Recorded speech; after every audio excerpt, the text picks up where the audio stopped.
Hello and welcome to the city that never sleeps, because they're too busy killing everybody. Hey everybody, Camarillo 311 from Infidel Gaming, bringing you base of operations from Tom Clancy's The Division. As you can see, medical wing's just up and running at 20%, tech wing down, security wing down. By the end of the video, they'll all be at 100%.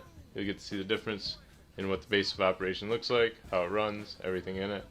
And I'll give you a little bit of hints, tips, tricks, So, here we go. You got craft station stash box, your main vendors, gear, weapons, mods. You'll have an information board down there. You want to hit those up at every safe house and here, give you all the side missions and encounters. After beating more main missions and encounters, you will get more points towards each different wing. Depending on which missions you do, have different points for each different wing. So if you want to boost your medical wing faster than your tech wing, you can go do those missions, and so on and so forth. Depending on which ones you pick, it's up to how you want to play as a character. Are you John Rambo running in there guns blazing? Maybe you want to throw a turret on your character to chuck up there with you to help you out. Or are you designated marksman sitting in the background sniping people? You can throw a sticky bomb on and shoot it from a distance like a 203 grenade basically. Or are you Doc who wants to come up and heal everybody and stick his silver bullet in, you get that inner core temperature. It's all about how you want to play as a character. So these things are going to really fall down to you and what you want to pick. I suggest recalibration as one of your first ones, mainly because you'll use it all the way up through level 30 and everything. If you have a really great piece of gear, but it has a stat on it that doesn't really pertain to how you play as a character, you can try to re-roll it, it says, and spend a little money, and you have a chance to get a better attribute for that piece of gear. As you unlock more upgrades, you'll have more perks. Your perks are always active. Talents, you get to have 4 slotted talents at a time, but you only get those 4 slots unlocked all the way up level 30, and you have to have your base of operations at 100% for the 4th slot. So they're kind of far spaced apart. You'll have to pick how you want to play and kind of limit yourself to those 4. And then also your skills, you get an L1 and R1, and then also at the same time L1 plus R1 special skill. So you have plenty to work with on the battlefield, but you can come here to the recalibration station, fine-tune your stuff. Also, gear will help boost your damage per second and everything else, so remember to keep that stuff up to date. As you can see, base of operations is now 70-90-30. Things are starting to look a lot nicer inside. People aren't just sitting on the floor, moping. So they give you the visual that what you're doing is actually making a difference, which is nice instead of the place looking like crap like the security wing currently does. But as we unlock more things, it'll look cleaned up and nice and pretty. I did the armory and barracks first. It's 1,500 altogether for those two. The armory's 500, barracks 1,000. But I got the advanced weapons vendor who sells some really cool stuff all the way up through level 30.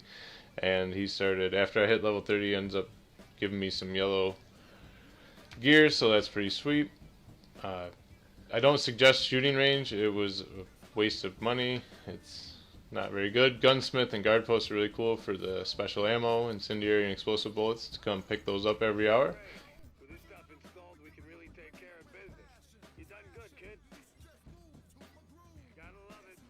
Finally getting a facility to expand our canine unit. This will help us find civilians who might be trapped or locate military stash.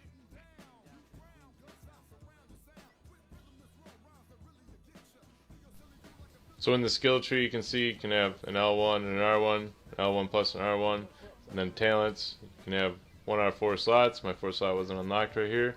Make sure you pick ones that actually work with your fighting style and not against your fighting style. I used 2 of the medic ones and 1 of the tech ones that help me with my fighting style. I like to be able to heal people and pick up my teammates when they go down because they run in there like Rambo, but you need a Rambo here and there. You can run through your perks and see all your active perks, what they do, see other ones that you need to unlock. Almost there, 70, 90, 90.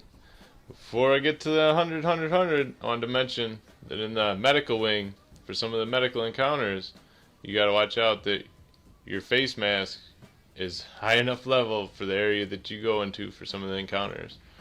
If not, come to the medical center and upgrade one of the perks where it gives you +1 on it. You will need it, or your friends will die as you run out there tripping them in the gas while you escape. That is how I know. Here we go. 100, 100, 100. All done. Base of operations. Fully restored. Place is up and running. No more garbage all over the floor. Tons of different boxes to run around for like 10 minutes when you first get on to clean out all the different consumables and loot and parts. And don't forget supply lines all the way in the back. And then you'll see that everything's up and running, looking nice, snazzy. All your hard work finally paid off. Weapons vendors got great deals. Expensive, great deals. But what are you gonna do? It's a rough economy. So now that we got it up to 100%, I guess just time to run through this ×2 and get us back up to the recalibration station where I can show you what that's all about, like I promised in the beginning of the video. Hopefully you've stuck around long enough to watch me get to this far, and don't stop now, keep watching, damn it. So as you see, I run around grabbing all the stuff that you now get for having these areas unlocked. Whether you need some parts for crafting or you need some gear to go out fight some heavily armored people, come here, grab it once an hour, get your stuff. You get some new gear, but you don't like one of the traits in it, come to the recalibration station. Here we go. You can siphon through your different armor. I got a new pair of gloves that I liked, but I don't use support station. So support station duration doesn't really work for me. Use some money, pay for it. Perfect, works out. 7% sticky bomb damage. I use the sticky bomb all the time. So that works out perfect. That's what I was talking about when I was saying that you can roll it and get something different that better suits your fighting need. You don't have to do it. You can stop and abort while you're holding X, or you can get something better or not better. It's all up to you and how you want to play Tom Clancy's Division. So I haven't done much in the Dark Zone, so hopefully I'll see you guys around there in the Dark Zone. See you here in Infidel Gaming. Your host, Carmody0311. Check me out on YouTube or on Twitch under Carmody0311.